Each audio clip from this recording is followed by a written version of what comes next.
your reason. Tell me your reason. What's your reason? Tell me your reason. All right. Hello. Hello. How are you? I'm doing fine, Welcome thank you. to Against the Odds, where we talk to people and especially elderly people to get their perspective on life, because obviously they have experienced life, something which we could gain from. The younger generations could pick their brains and gain some wisdom from you. So that's why I'm here on the occasion of your birthday. Happy birthday, by the way. Thank you very much. And today is November the 13th, 2025, and it happens to be your 75th 75th birthday. 75th birthday. So happy birthday. Well, thank Now, you again. I am going to let you introduce yourself to everybody out there. Okay. Well, my name is Raphael Nangmenyi. That's what everybody calls me. I've been in Houston for a long time. I was here before, right after I came into this country in 1976. And then went to Lubbock, got my first degree from Lubbock, Texas Tech. And then from there, I moved over to California, Long Beach, California, where I did my master's degree, MBA to be specific. And then while I was in Lubbock, I was hired by Texas Instruments, and they transferred me. When I went to California, it was still under their tutelage. I was there through my master's degree working with them. And then from there, California did not have enough for me. So the company transferred me to the headquarters here in Houston, and headquarters of the department that I was working. So I was here for a long time. I was with them for 8 years, specific. And then I went back home. Yes, I went back home from invitation from my government. And I had a special assignment. I went there and I took it. I was supposed to manage a company that the government had put a lot of money. And they needed somebody with my qualifications, so they got me. I went there, and it was an automobile company. We were doing fine. We ordered vehicles, the Daihatsu, the Charade, and the Volvo. We joined the competition in Cameroon. And within a few months, we were overtaking the other companies like Toyota, Mercedes especially. We were overtaking them. We had major contracts and things were moving according to plan. Anyway, that's how I went to Cameroon. Okay. So you in this short introductory, talk, you said so many things that I would like to get deeper in and explore some more. So when did you come here again? 1976. 1976. So I think about 1976. Most of us were not born yet. True. Now, I kind of just wonder how it was in 1976 coming to the U.S. What the atmosphere, what the environment was like for you, immigrants, compared to now. So could you talk a little bit about how did you come and how was the environment? How was it for you? Okay. when I came to this country, I had very limited knowledge about the atmosphere, the politics. I had a little bit of idea about the economy. I knew it was a powerful country, very rich. Uh, the culture was I was handicapped in that area, but everything was strange. But I knew what I wanted. So the goal to exploring the world, in my opinion, is going with a pretty much, fixed goal. You must know what you want. So everything else becomes noise. So when you have a goal like I did, my goal at this time was come, go to school, get educated, get a job, make money, and then go back home. How did you get that opportunity to come? Well, while I was in Cameroon, I was working with the Department of Agriculture. We had a lot of Peace Corps from United States, and some of them were my friends, and talked me into it, and it stuck. I liked to America from way there, and then they suggested some schools that I could apply to come to study in the United States. And I made my choice of among all the ones. I didn't even choose any of them. I made my own research, and I chose Texas Tech. Okay, that's how I came. And then when I came here, it Was was that on a scholarship? no, it was not on the scholarship. My parents sponsored sponsored me all along, all the way to the United States. And I came here. You never have enough money when you're coming from Africa. So the little bit of money I had was running out so fast because from the airport in Lubbock, we were driven to town into an apartment. Nice, one of the most beautiful apartments around the university center there. So we're driven right there. So the little money I used that to pay my first pay my first rent. Pay rent in advance, and then I had a one-room efficiency. So that's how I started my life. It was all good. So that money didn't last too long to get out there and get a job. It turned out to be real easy. So the first time I went around, I went there during winter. It was cool. So I had to buy a bike in the garage. Bicycle, not a motorcycle. And I was driving around, I saw this big sign, Texas Instrument Hiring. I said, oh, all right, that's what I'm looking for. So I joined the line. And when it was my turn, I went in, and white guy seated in front of me, started interviewing me. What's your name? What do you do? I told him I was a student at Texas Tech. I didn't couldn't believe me. Texas Tech, we don't have nobody working in Texas Tech. I mean, working in the company here that goes to school at Texas Tech. And a black guy for that matter.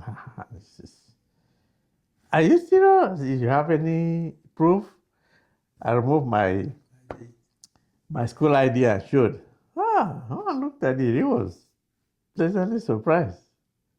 And then all of a sudden, he took some big liking for me.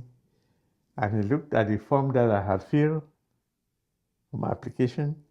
And he saw there, citizenship, non-citizen. Well, I was non-citizen. I was here on an F1 visa. And He said, nah, this is not going to get it.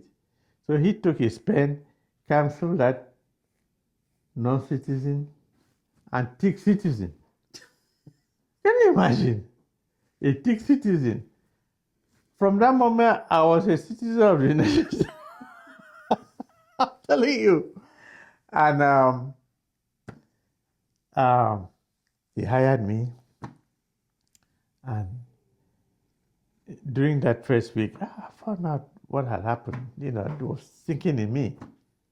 I see the system, the Texas Instruments system, computer system, showed me as a citizen based on my application and everything. And as a citizen, I was open to a lot of facilities. Yes, they had a policy. They will pay the tuition if you go into school like Texas Tech. They'll pay your tuition and board. Are you kidding? And I went to the office. I said, I will take care of that. You just make your intention known as you have done. And I will send you the money, pay your tuition. They asked me what was tuition and all of that. And the board told them, and they started paying my school fee from my undergraduate and continued. After 3 years, I had my bachelor's degree in agricultural economics. Yes. And I wanted to continue in agriculture. Master's, the school offered me a scholarship on top of what Texas Instrument was doing. Right. So I didn't turn anything down. I did everything, but the scholarship the school gave me was to continue to do my agricultural economics there. And a year in my junior year, we took an exam. It's a random exam, about 600 questions. You answered, as fast as you can, and they put it in the computer, and it will tell you, the results will tell you what you are really cut out to be in the world. And when it came out, I was invited to school by my counselor. And he said, oh, well, Mr. Nangmenyi, we have your results here. And what did you say you're studying again? I said, agricultural economics. He said, but what are you doing in agriculture? I said, well, my parents were farmers. And I'm used to that. Most of Cameroonians, especially in the rural areas. I grew up, I was born in Tico, and I grew up there. So that's what we do. And they said, no, according to this, and this thing never lies. It never lies. If it says this is your area, this is where your career should be heading, it's usually true. So you are cut out to be a businessman, typical businessman running companies. So that thing I took that thing without hesitation. Mm-hmm. So I canceled my intention. I canceled my intention to do my master's degree in Texas Tech, and I looked for a business school somewhere else. And I was told that in California, the schools were more advanced in business studies and stuff. So I got a school in California. Wow.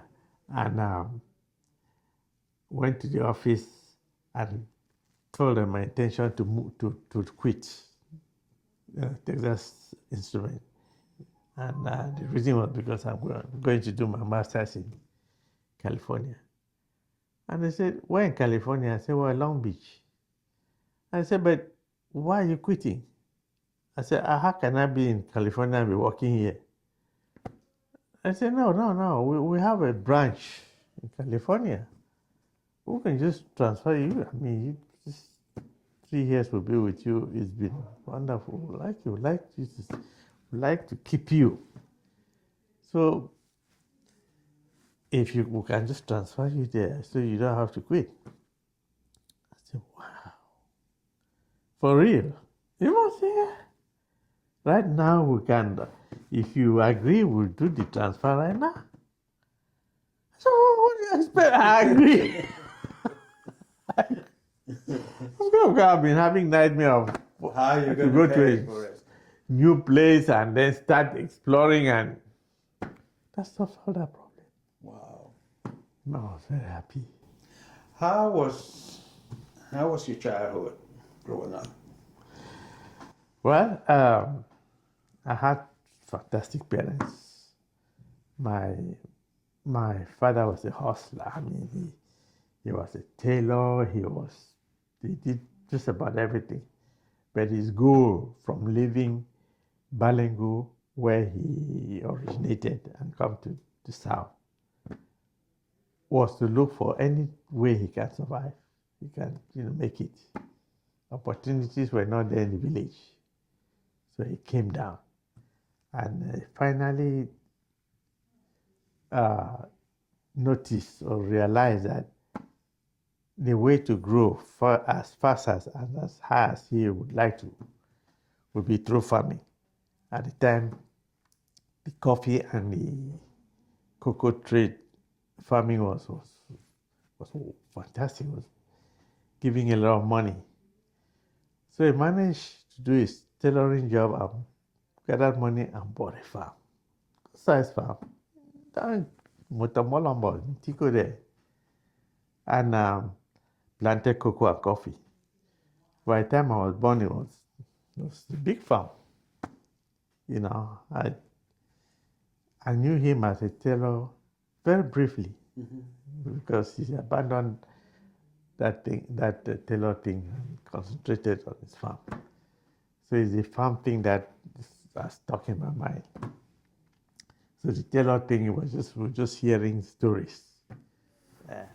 Well, we're talking about growing up, Yes. and so your father had just your mother, one wife. One wife. He's Okay. been a wonderful Christian. Okay. I mean, the real meaning of the word Christian, those were the Christians. I mean, as a matter of fact, when he was still in Balingu, his compound, when the Catholic Church came to Balingu, they settled on his land. He gave them the first accommodation. Okay. And they built a church around there. And so he was their first host in Balingu. So before the Catholic Church came, before Christianity came, what did you guys do? What religion did you have before the Catholic Church came? Were you conscious? Were you? No, I don't know what the story in the village is. The story that we were told. Okay. Okay, I don't know what. Oh, you weren't part of that. No, I Okay. was not part of that. Okay. But what you said just made me wonder. Say when the Catholic Church came, he welcomed them. He was their host. Yes. Okay. I just wondered what they did before the Catholic Church came. Were they worshiping something? How did they carry out their religious or beliefs? Okay. As far as I know, Yeah. he didn't belong to any denomination like we know them today. Yeah. So I think they were still doing their local worship, traditional worship. Traditional worship. Every weekend they will meet together, the family unit. Yeah. They have some kind of family and they do their traditional stuff.